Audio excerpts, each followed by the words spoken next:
Hey guys, it's Amber and I'm back finally. Oh my gosh, it feels like it's been like 1,000 years since I filmed a video.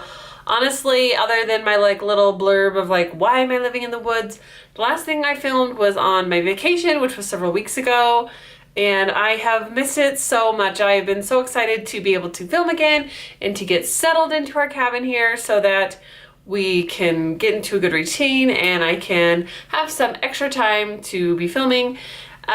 So I'm the manager over this summer camp, and there's so much more work than I thought there was going to be. Like, I thought there was going to be a lot of work, but when I got here to my office, like, it was completely like disorganized and the office was like just unclean and I just couldn't work in there. So I've spent so many days like organizing it, pulling out drawers, like open the drawer, like the full thing is just full of like organized paperwork. Like, that's it. I'm pulling out papers from like 2011 and I'm like, what is this stuff? Why are we keeping it? Like, there's no point. It's like some kids, like, they had them do like projects where they like wrote about things and then they kept all these papers. I'm like, why are we doing this? Why are we keeping this? Like, nobody needs to keep all this stuff. And it's just been really, really, really crazy. Like, waking up at 6 in the morning and working until 11 o'clock at night, having a few minutes to eat lunch. Luckily, we have a full staff and a kitchen that cooks all of our meals for us, which is great. So I don't have to worry about cooking or anything. But it's like, that's all the time I've had. Like, seriously, it has been insane. It has been awesome. Our staff is so cool. I feel like I have like 90 new best friends. They are so great. And anyway, so enough about that. Today's video, I'm going to be doing the beauty scenario tag. And so I'm gonna go ahead and pull up the questions and I'll get started. So the first one is, you have to get rid of all your foundations, but you can only keep one high-end and one drugstore. Which do you keep? So first of all, I'd say for high-end, I would probably choose my Dermablend. Although I really do like my Mirabella foundation, it doesn't last as long as a Dermablend does. And so I would pick that. And for drugstore, I would pick my CoverGirl 3-in-1 foundation. Even though they're both pretty full coverage foundations, I feel like I could always mix them with a moisturizer and get a thinner consistency, something that's less coverage, so that's what I would choose. You go for an interview and the lady interviewing you has lipstick on her teeth. Do you tell her? So I'm like the queen of like non-confrontation or trying to make things awkward. Like, okay, I'm kind of an awkward person anyway, but like, let's not make it any more awkward than it needs to be.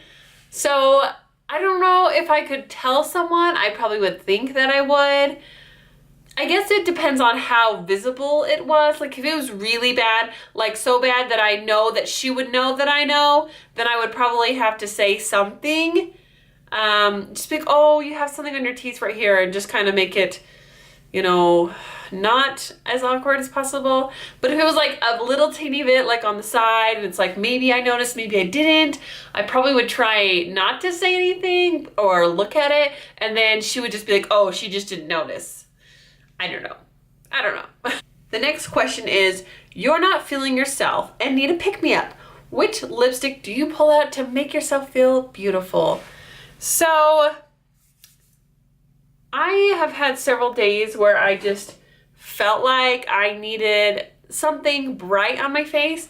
And if there's ever a time that I like don't have a lot of makeup on, or I just need something on my face, or I'm not feeling very good and I need something to kind of draw attention, or I'm having a bad hair day, the lipstick I go to, and it's not necessarily my favorite lipstick as far as formula goes or anything else, but just like color-wise, I love to wear the Wet n Wild Dollhouse Pink. It's very matte, so I do like to put some moisturizer over it because it does tend to dry up a little bit. But like, the color is so amazing and bright. I wish I had it here, but I didn't bring it with me. And it's so like hot pink that, I mean, you can have like your hair all like thrown up in some like messy thing and barely have any eye makeup on, but if you have that pink lipstick on, it's like, bam, you walk in and it's like, you're making a statement, you look put together, it doesn't matter what the rest of you is doing. So for me, that's kind of like my rescue lipstick, I guess. Other than that, even though it's like a cheapie, one of my favorite lipsticks to wear, which I just feel like goes with anything and it always makes me feel great, is this e.l.f. Matte Lip Color in Natural. It's what I have on today. It's just a beautiful color. I've talked about it like 500 times. It's just like a Your Lips But Better color, and this is my favorite neutral, and I just feel like it gives me the most natural, pretty look. Like when I wear it, I don't feel like I'm wearing a ton. I just feel like I look nice. And so that's what I would choose. So kind of two opposites. I don't know if you're supposed to pick two, but I did. You go back in time to your teenage days and do your hair and makeup differently. You know, honestly, I don't look that much different than I did in high school. Wait just a second, I'm gonna show you a picture. Okay, you ready? Are you ready for it? Are you ready? Are you ready? Are you ready? Okay, hold on. Okay, so this is a picture of me and my husband. I think this was at my senior prom. And I think it was his senior prom actually. So I'll show you the photo. So there we are. We're like little tiny people. So the one thing I would say is like now I would not do my hair such tight curls. I mean, I graduated in 2003. Yeah, I'm almost 30, I know. But it's like everyone did the really tiny ringlets and like the little tiny updos. And I think now hair is so much more loose and flowing. And I think I would have left like the curls looser. And I still like that prom updo look, I think for proms, or like half up, half down. But I think I would have just done the curls a little bit looser. And then as far as my foundation is a little bit too light. I should have been utilizing bronzer a little bit more so that I wasn't having like the flashback, or I should have gotten makeup that didn't have SPF in it, but I didn't really know that at the time. So just kind of starting out. Let's see, what else did I do with my makeup? I honestly mostly wore like Clinique. Like they had this little duo that had like bronze and like a light whitish shade, and I wore that for day. I had a little purple Clinique I wore. And then I had the one I wore for like nighttime or dates was one, it's like those little slider boxes, and it was like a dark, dark, dark purple and a white. And that was like my prom makeup. And I don't know, I think I probably would have done more with blush. I feel like blush is something I've only worn more recently, and I would have tried to do less foundation. I was so insecure about my skin that sometimes I put so much concealer on and it would like break apart on my face, and I think it looked really bad a lot of the time. Like at the end of the day I'd go in and be like, oh my gosh, like it would just start to break apart. So I think being a little bit more comfortable with my skin and not wearing so much so that, you know, it just didn't look so like cakey. It probably was just a little more cakey.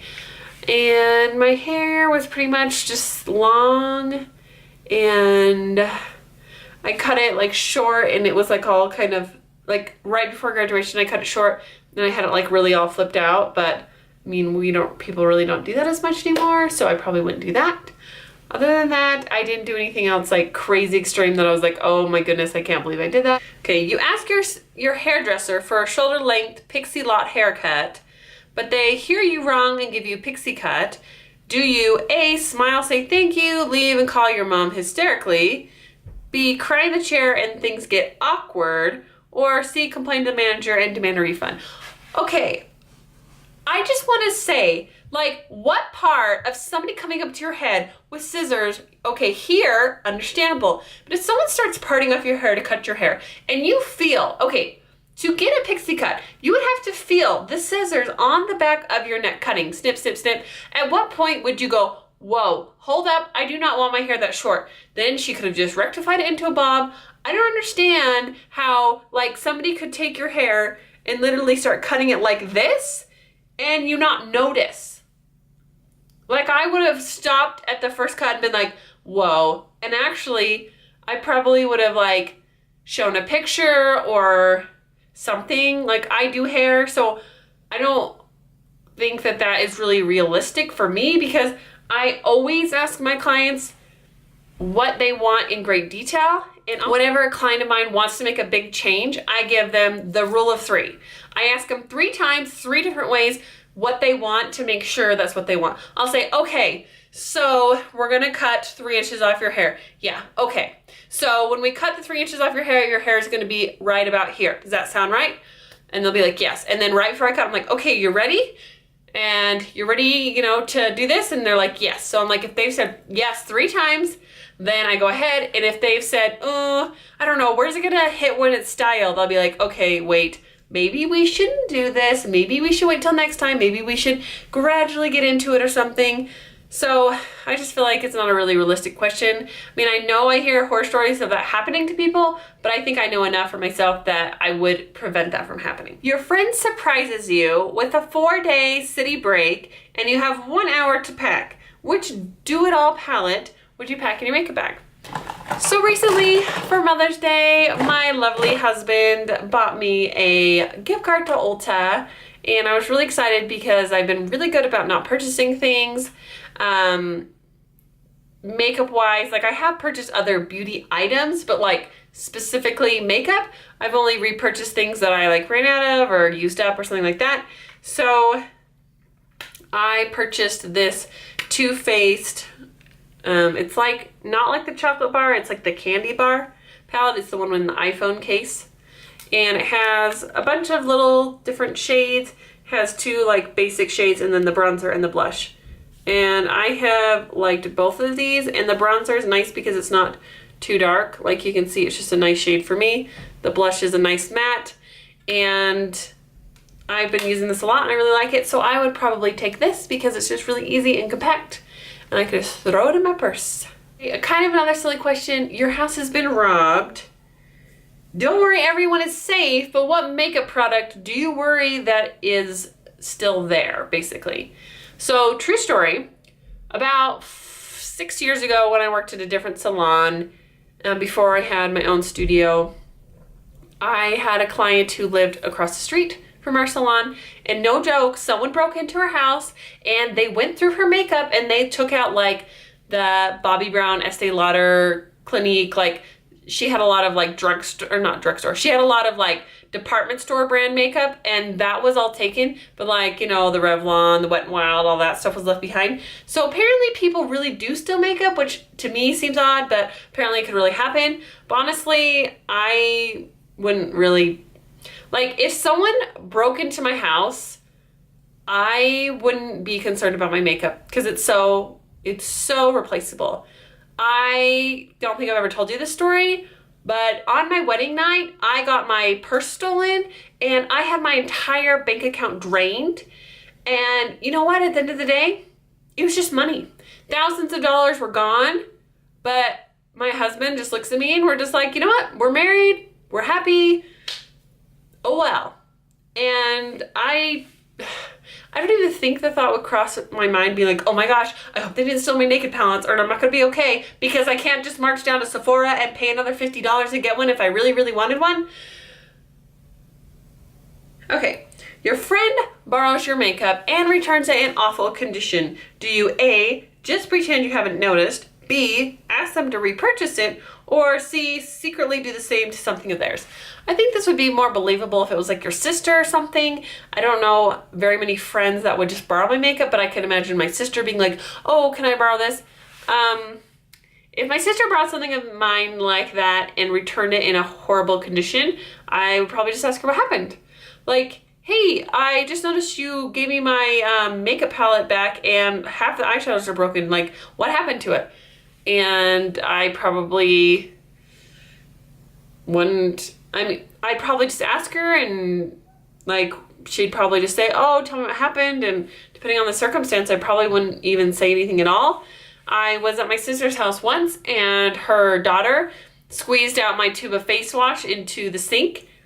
And I was like, well, that kind of stinks, but I didn't ask her to buy it again. It was her 4-year-old daughter. I have kids, I understand. I didn't think it was that big a deal.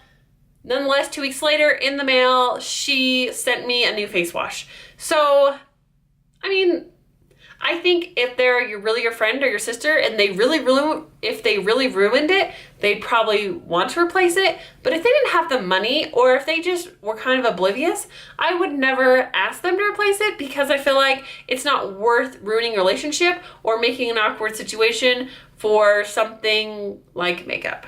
So anyway, I enjoyed doing this tag. I so much more enjoyed just talking with you guys, and I'm glad to have my camera back. I'm glad to have my lights back. I'm glad to not be in an echoey hotel room. So everything is good. I'm happy. Anyway, that's all I have for today. I will see you guys next time. Bye.